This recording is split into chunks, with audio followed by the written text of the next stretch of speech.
नमः सिद्धिभ्यः। ओम नमः सिद्धिभ्यः। ओम नमः सिद्धिभ्यः। मंगलम भगवान वीरो, मंगलम गौतमो गणी, मंगलम कुंती कुंदार्यो, जैन धर्मोस्तु मंगलम।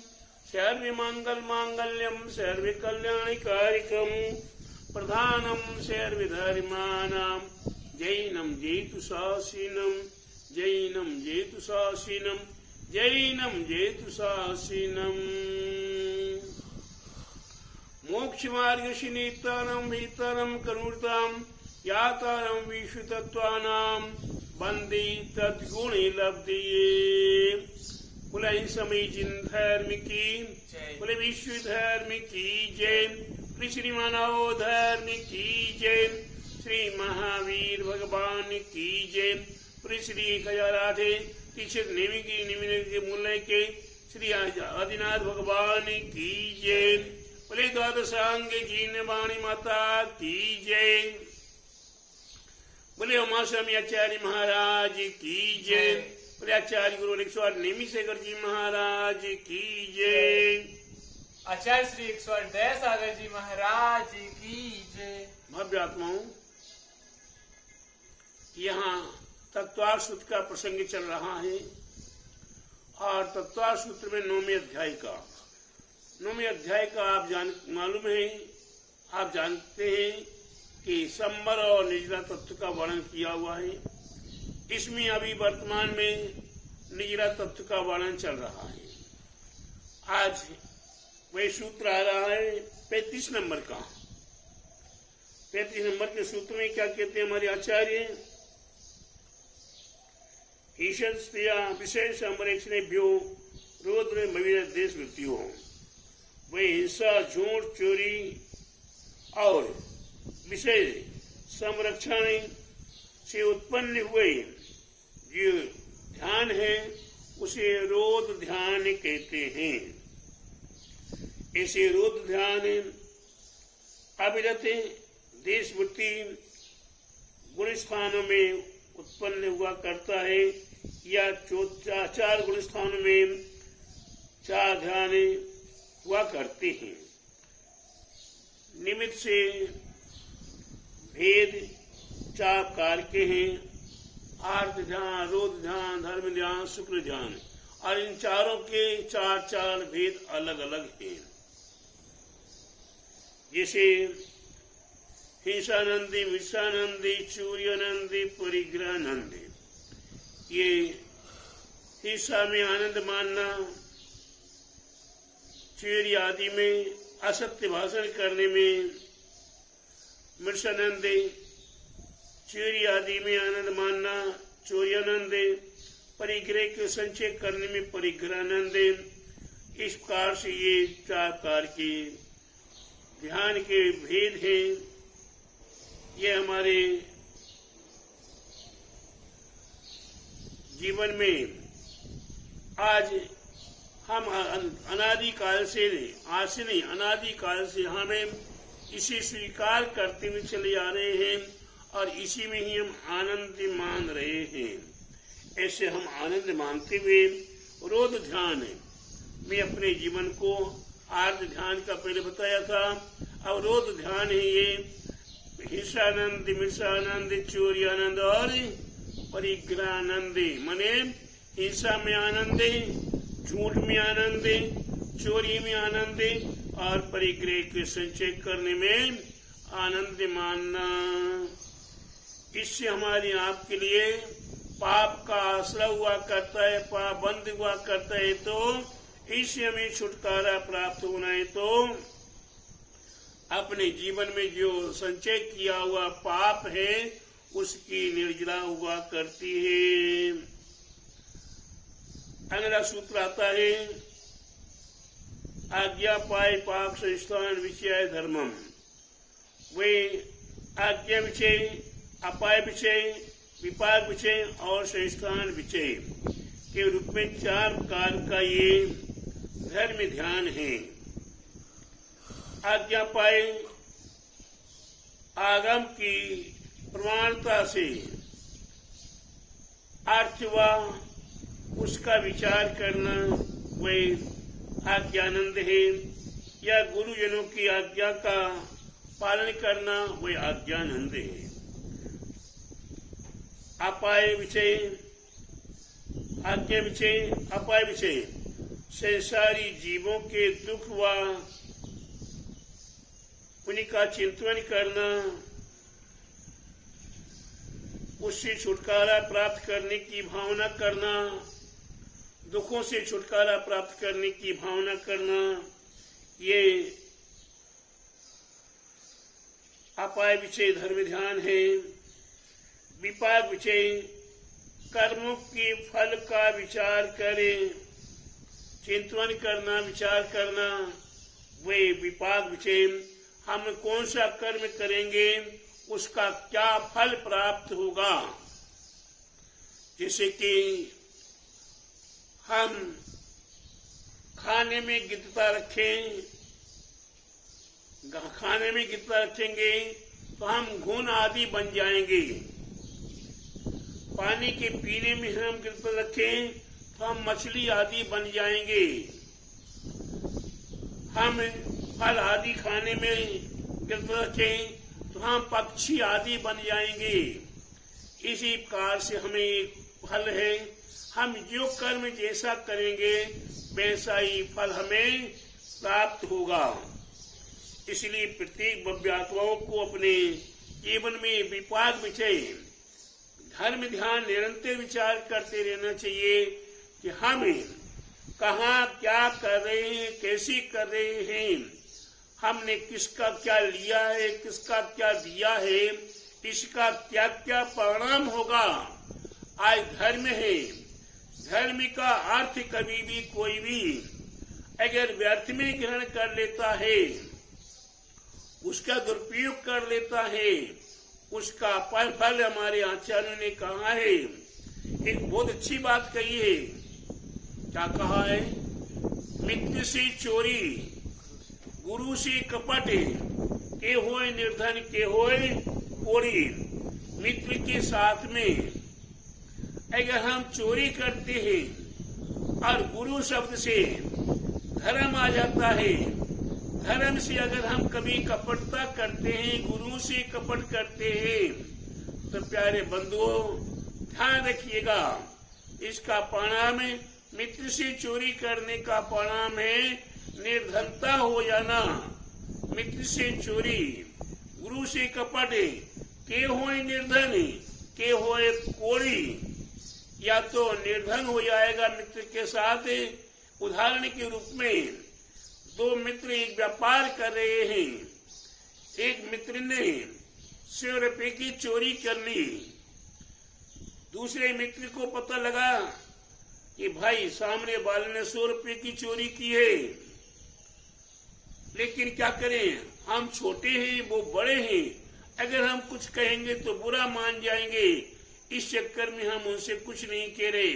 फिर सामने वाले ने 100 रुपए की चोरी की, अब भावना उत्पन्न हो जाती है, दूसरे मित्र की भावना उत्पन्न हो जाती क्या कि हम भी चोरी कर लें, और निमित्त मिल गया, सामने वाले ने भी चोरी कर ली, वो भी चोरी कर रहे हैं, ये भी चोरी कर रहे हैं, और चोरी का धन क्या होता है? चोरी का धन मोरी में जाता है।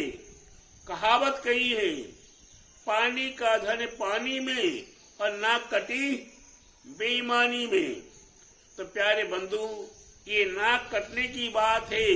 जिसकी नाक कट जाए, जिसका मुंह काला हो जाए, उसका जीवन वर्तमान क्या भवांतर भी बिगड़ जाता है।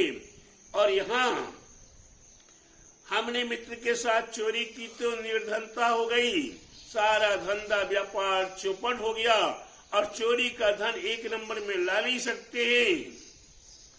आज आप देखिए, सरकारी अफसर जिन्हें 5,000, 7,000, 50,000 रुपये महीने का मिलता है, और उनकी नौकरी अभी 10 साल की हुई है, 15 साल की हुई है। 15 साल में अगर 50,000 रुपये महीने का भी उनको मिला है, तो कितना रुपया हो जाएगा उनके पास? 6 लाख रुपये साल का हुआ। अब 15 साल में कितना हो गया? 15 साल में कितना हो जाएगा? 15 छक्के 90 लाख। और उनने खाया पिया नहीं हो, मुंह बंद करके रखा हो, कोई शान शौकत नहीं की हो, तो उनके पास 90 लाख रुपए इकट्ठा हो पाएगा, इससे अधिक नहीं हो पाएगा। लेकिन उनके पास छापा मारने से, शासन प्रशासन के द्वारा छापा मारने से 500 करोड़ रुपया, 600 करोड़ रुपया, 1 2 4 करोड़ नहीं, 600 500 करोड़ रुपया उनके पास मिल रहा है। तो कहां से आ रहा? चोरी से आया था, घूस भी आया था। तो प्यारे बंधु, जैसा आया था वैसे ही चला गया, हाथ में बचने वाला नहीं है। चोरी का धन, एक उदाहरण दे रहे आपको, चोरी का धन कैसे चला जाता है? अनेकों उदाहरण है, जिसमें एक छोटा सा उदाहरण है। एक व्यक्ति, सौरभ भाई, एक व्यक्ति एक घोड़ा चुरा कर लेकर आता है। क्या लेकर आता है? एक घोड़ा चुरा कर लेकर आता है। निमित्त योग से दूसरे दिन ही बाजार लगा हुआ है घोड़ा बिक्री करने का। वहां जाकर वह पहुंच जाता बाजार में, सभी आके देखते घोड़ा बहुत बढ़िया है, घोड़ा के खरीदार आते हैं, घोड़े पर हाथ फेरते हैं, अच्छा लगता है। सामने वाले से पूछते भाई कितने का है? वह कहता है कि भाई घोड़े से पूछ लो, वह घोड़े से पूछ लो। जो आता उसे क्या कहता? घोड़े से पूछ लो। ऐसा करते करते किसी ने 1000 लगाया, किसी ने 2000 लगाया, किसी ने 5000 लगाया। अरे भाई 10,000 ले लो। वह कहता घोड़े से पूछ लो, घोड़े से पूछ लो। फाइनल कर नहीं पा रहा है, क्यों? कि उसने कभी घोड़ा खरीदा नहीं था, घोड़ा बिक्री नहीं किया था, उसे पता नहीं कि घोड़े का दाम ही क्या है। वे घोड़े का दाम ही नहीं लगा पा रहा है। सामने वाले से बोलता कि घोड़े से पूछ लो, आप बताओ कितने में लोगे, आप बताओ कितने में लोगे। हाँ करता नहीं है। अंत में जाके ये सारा बाजार उठ गया, अंत में वह बैठा हुआ है। तो एक घोड़ा खरीदने वाला आता है। वे क्या कहता है, भैया घोड़ा कितने का? भैया घोड़े से पूछ लो।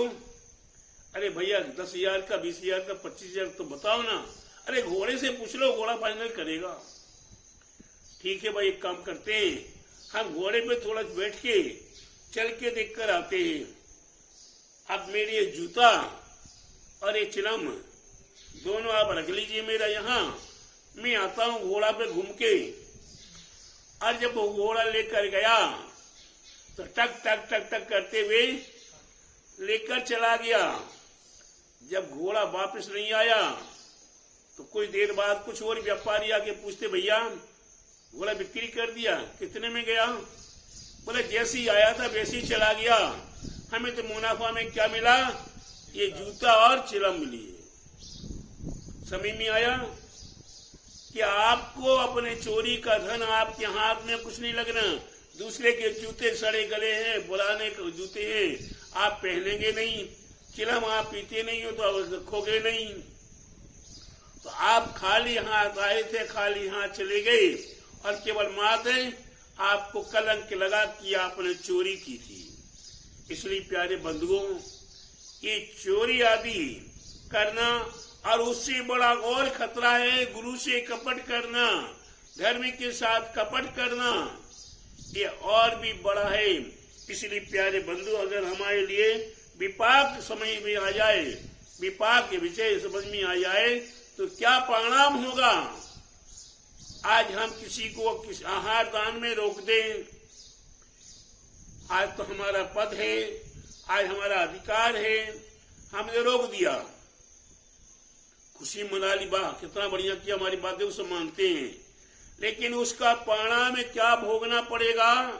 जब आपके सामने हरी भरी थाली आ जाएगी, 36 पकवानों की थाली आ जाएगी, और आप खा नहीं पाएंगे। आज के समय में सारे देश में क्या हो रहा है? नौकर हलवा पूरी मालपुआ खा रहे हैं, और मालिक डायबिटीज है, चीनी खाना बंद, बीपी है, हाई बीपी हो गया, नमक बंद, तेल मसाले बंद, और ज्यादा हुआ तो किडनी डैमेज होने लगी। डॉक्टर ने बोल दिया बस केवल पानी, रस, दूध 1 किलो आधा किलो लेना है, आधा लीटर में सारा काम दिन भर चलाना है। अब बढ़िया बढ़िया फ्रिज ला के रखी हुई है, बढ़िया बढ़िया ठंडा ठंडा पानी निकल रहा है। कौन पी रहा है? नौकर पी रहे हैं। आप केवल मालिक बन के, वाह भाई वाह, ऐसे मालिक बनने से क्या पता जो उसका उपयोग ही ना कर सके। सामने बीबी है, बच्चे, उनका उपयोग ना कर सके, और कोरोना बीमारी आ जाए तो फिर चेहरा देखना भी मुश्किल है। ये जमीन मेरी, ये जायदाद मेरी, ये बंटवारा मेरा, ये बंटवारा मेरा, और मेरे वहां दान बोला था, वहां दान बोला, मिट गई, नहीं दिया। ऐसे अनेकों भक्त हैं। आपको सौरभ भैया मैं क्या बताऊं आपके लिए, जहां जहां पंचकल्याणक होते हैं, जहां जहां बड़े बड़े अनुष्ठान होते हैं, उसमें ये बोली बोलती है तो वाह, मुंह ऊंची करने के लिए, नाम बढ़ाई के लिए 1 लाख, 2 लाख, 5 लाख, 1 करोड़, 2 करोड़, 5 करोड़ की बोली तो ले लेते हैं, और उसके बाद वो पैसा कितने लोग देते हैं, कितने नहीं देते हैं। आपको बता दें, यहाँ तीसत नेमीगिरी नेमी नगर में 96 में शुरू किया था, और धीरे धीरे इसका शिलान्यास 98 में किया, और 98 में शिलान्यास करने के बाद 99 में पंचकल्याण प्रतिष्ठा महोत्सव किया। अब पंचकल्याण प्रतिष्ठा महोत्सव करने के बाद पंचकल्याण के प्रतिष्ठा महोत्सव किया, उसमें नगर वासियों ने, देश देशांतर के लोगों ने आकर अपना तन मन धन देकर क्षेत्र के निर्माण में सहयोग प्रदान किया।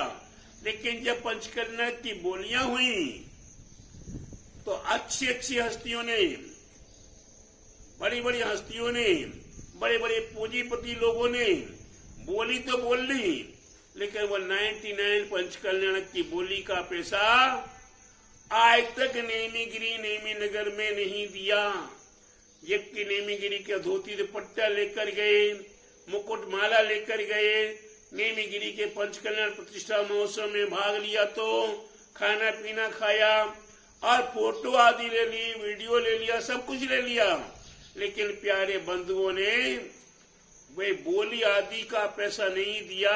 तो प्यारे बंधु विचार करो, ये केवल नेमीगिरी की बात नहीं कर रहा हूं मैं, सारे देश में इस प्रकार के भक्त पड़े हुए हैं। ये प्यारे बंधु धर्म के साथ कपट कर रहे हैं, और धर्म के साथ कपट करने से सड़ सड़ के मरते हैं, गल गल के मरते हैं, उनके शरीर की गंदगी हो जाती है, हाथ लगाने वाला नहीं मिलता है। इसलिए प्यारे बंधुओं, मित्र से चोरी, गुरु से कपट, के होए निर्धन, के होए कोड़ी। इसलिए अपने आप को अपने जीवन में हमें संभालने की आवश्यकता है, और विपाक रूपी विषय का ध्यान रखते हुए हम क्या कर रहे हैं, उसका कल क्या परिणाम होगा। हम मधुमक्खी के छत्ते में पत्थर मारेंगे तो क्या होगा? मधुमक्खी हमसे प्यार करेंगी ना, मधुमक्खी हमें काटेंगी। अगर हम किसी साधु संत को छेड़ेंगे तो उनका अभिशाप हमें लगेगा। इसलिए प्यारे बंधु, अपने जीवन को सार्थक करने के लिए हमें विपाक रूपी विषय का ध्यान करना है, और उसके पास संस्थान विषय, लोक का विषय, 3 लोक में कितने जीव हैं, कहाँ कहाँ हैं, कैसे हैं, इसका विचार करना है। धर्म ध्यान है, ऐसे धर्म ध्यान के 4 भेद आपको बताने का प्रयास किया। अब आगे शीघ्र ध्यान के संबंध में आपको बताने के लिए 37 नंबर का सूत्र आगे कल प्राप्त होगा। बोले महावीर भगवान की जय। बोले द्वादशांग जैन वाणी माता की जय। बोले आचार्य गुरुवर 108 नेमी सागर जी महाराज की जय। आचार्य श्री 108 दया सागर जी महाराज की जय।